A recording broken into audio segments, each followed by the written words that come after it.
На 20 години од историскиот ден за македонскиот ракомет, за женскиот ракомет, за македонскиот спорт воопшто, што ви паѓа вас прво на памет кога ќе се спомене тој 19 мај 2002 година?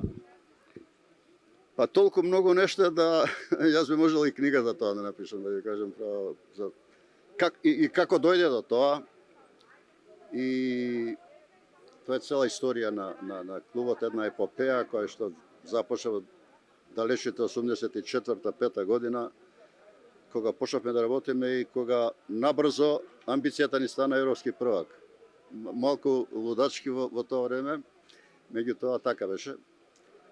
И иницијална каписла беше победата на Хипо во Скопје, која што одекна во Европа. Хипо непоразен 5 години во Европа, падна во Скопје. Трифун Косовски тоа го примил на австриската телевизија која што работеше и живееше. Веднаш преку посредници се јави да контактираме, да му бидеме гости на реваншот цела екипа со авион. И набрзо падна договор, без никакви предуслови и услови, да го спонзорира клубот. Се поклопија коските, би се рекло, и тргнавме во поход. Во старт имавме таква амбиција, европски првак, со упорна работа неколку години во Европската лига на шампиони.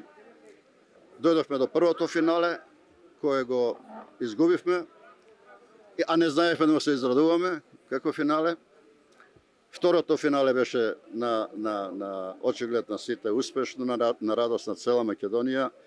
И ако веќе ме прашувате за емоции, никогаш нема да заборавам сликата од филмот за настанот, кога од цело Скопје се влива семејни луѓе со деца, со жени на плоштад, неорганизирани, неповикани од никого, само иницијативно да дојдат на плоштад да ја прослават победата. И тоа често ме исполнува и ме прави горд на сето тоа што го работевме со љубов и многу откажувања сите тие години. Трифун навистина со своето учество во клубот,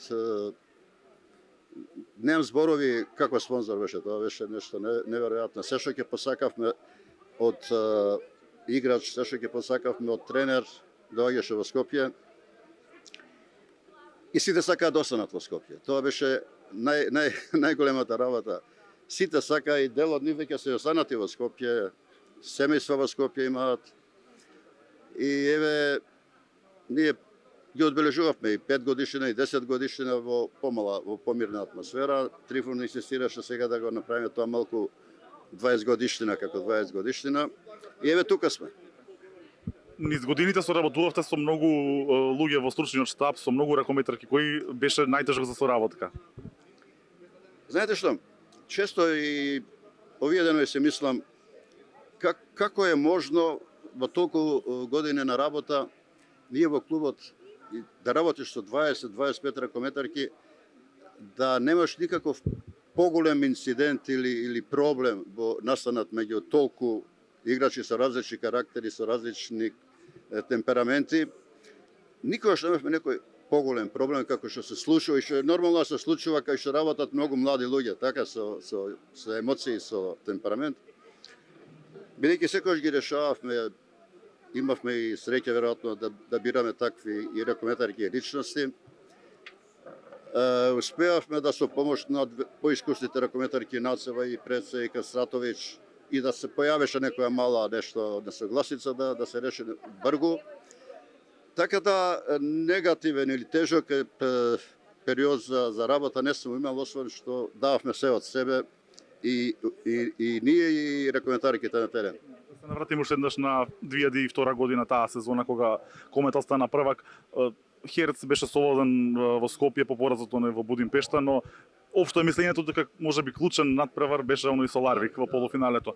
Се сеќавате ли на некој момент од тој надпревар, оние последни секунди, што се договаравте на тајм-аут, дали имаше некоја конкретна акција? Во детали, да, се сеќавам во детали. Во Ларвик изгубивме многу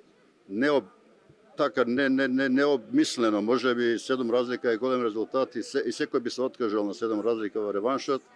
Меѓутоа не и ние, навистина работевме цела недела со тренерот и анализиравме кај сме сгрешиле, што сме сгрешиле. Доаѓањето на Дино исто така помогна многу. Кога стави рампата на почетокот на мечот, дека победовме, мислам 9-0. Веќе би требало да е решен мечот, меѓутоа еве не беше решен. Се до последните секунди кога се случи тој историски цепелин, нели, на Индира и на Будимир и ерупција која настана во салата, тогаш ми беше јасно дека ќе биде на први. Бидејќи сепак Ференцварош со цел респект кон унгарскиот ракомет, бев сигурен дека ќе поминеме. Благодарам и да се видиме на следниот јубилеј. 25 годишнина, да. Благодарам.